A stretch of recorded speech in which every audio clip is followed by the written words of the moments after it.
is a protected ceiling. Who could have mentioned this in the Quran? Don't wait for the reply. When I was in school, I had learned that there were three states of matter: solid, liquid, and gas. And the scientists believe that there was vacuum outside the organized astronomical systems.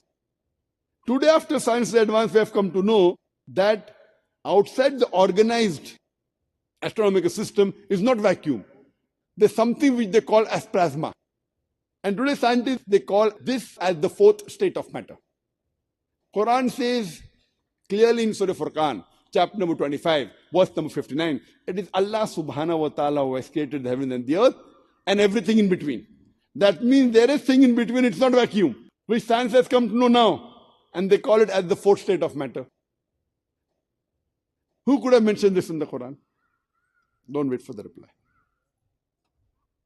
One of the greatest discoveries of the last century, of the 20th century, was done by Edwin Hubble, a very famous scientist, who said that our universe is expanding.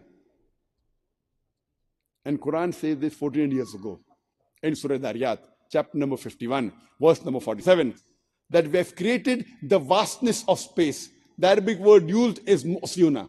Mu'siyuna means the vastness of space, the expanding universe. There may be certain skeptics who will say, it is nothing great that the Quran speaks about astronomy because the Arabs were advanced in the field of astronomy. I do agree with them that the Arabs were advanced in the field of astronomy, but I would like to remind them, it was centuries after the Quran was revealed that the Arabs became advanced in the field of astronomy. So it is from the Quran that the Arabs learned about astronomy and not the vice versa.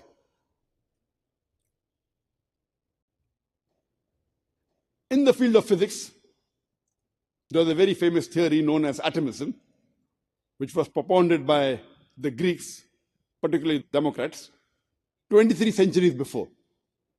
And according to this theory, the theory of atomism, atom is the smallest part of matter which cannot be divided.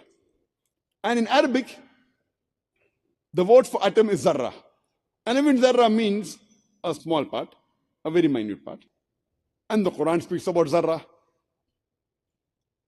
But now, after science has advanced, we have come to know that even though atom is the smallest part of matter, having the characteristic of the element, it too can be divided into protons, into neutrons, into electrons. So people may think the Quran speaks about zarra as the small part. Maybe the Quran is outdated.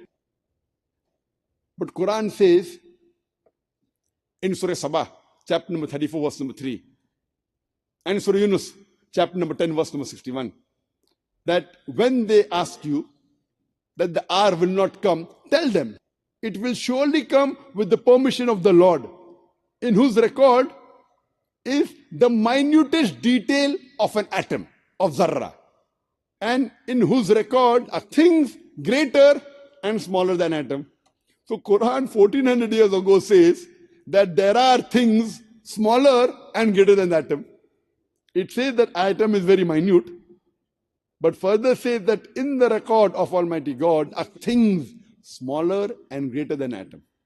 So Quran is not outdated, it is up to date.